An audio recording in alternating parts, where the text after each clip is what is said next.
Halo teman-teman kelontong ruru. Nah, lama udah nggak bikin konten nih, mumpung di sela kesibukan nyempetin ngurusin pingu nih. Nah, di sini sekalian mau ngasih lihat teknik lanjutan dalam pemeliharaan pingu ya. Nah, kita bisa lihat dari ini yang dulu udah pernah di setup. Ini kan beberapa pingu terlihat ada gangguan nih. Ada yang dorman, kemudian juga dari ini bisa dilihat ya daunnya ngecil. Nah, karena ini udah rawatan lama, kita sekalian telaah nih kira-kira kendalanya gimana. Nah, di sini bisa kelihatan tuh. Jadi roset-roset dari daun lama yang ada di pingu itu justru ngeganggu juga pertumbuhannya. Kenapa? Karena dari rosetnya itu dia makin lama kan makin naik ke atas. Nah, bentuknya jadi kayak gini tuh, jadi ngambang. Nah, ini bisa kita bersihin.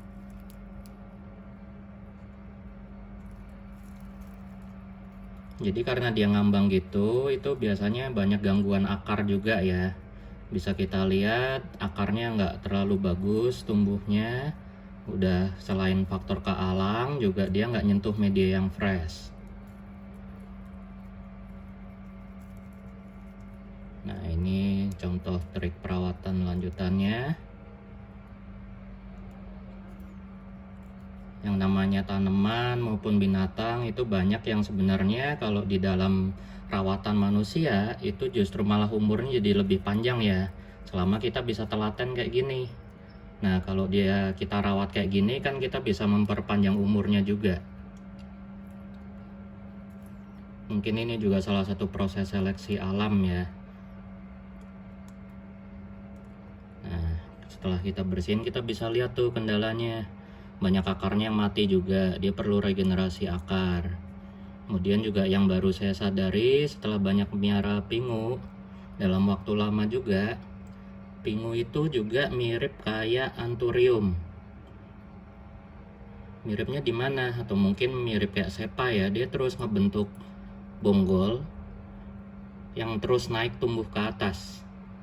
Jadi dulu saya kira pingu itu hanya roset terus dia hanya ngeluarin akar terus.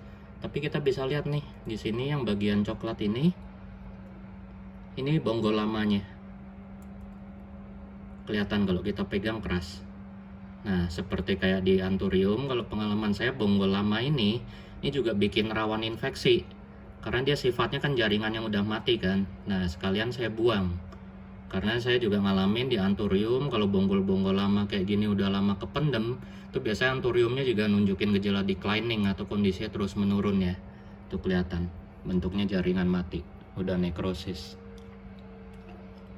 Dan untungnya untuk pingu gini juga termasuk tanaman eksotis atau tanaman unik yang nggak gampang stres. Walaupun dia banyak ngalamin cedera, selama perlakuannya aman, terus masih nyisa akar kayak gini, itu masih bisa aklim dengan baik.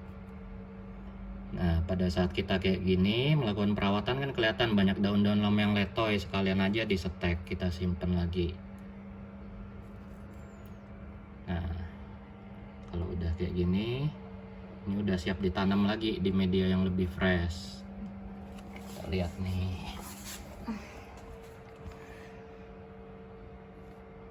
Seperti saya bilang, dia termasuk tanaman yang gampang ya. Jadi sebenarnya akarnya nggak perlu kita tanam, asal dia ngerembet di antara batu gini juga pasti udah bisa aklim tumbuh lagi. Ada contohnya deh yang udah tumbuh ini. Nih, Nah, itu contoh setekan. Kemudian juga walaupun pingu itu banyak yang miara di tropis ya, tapi akan tetap lebih bagus kalau sesuai kondisi aslinya, malamnya juga dingin. Ini salah satu contoh bentuk optimalnya. Kalau pingu kita piara di tempat yang ideal, dia bisa ngeklam kayak gini. Bentuknya jadi lebih bagus. Oke, sekian. Thank you teman-teman.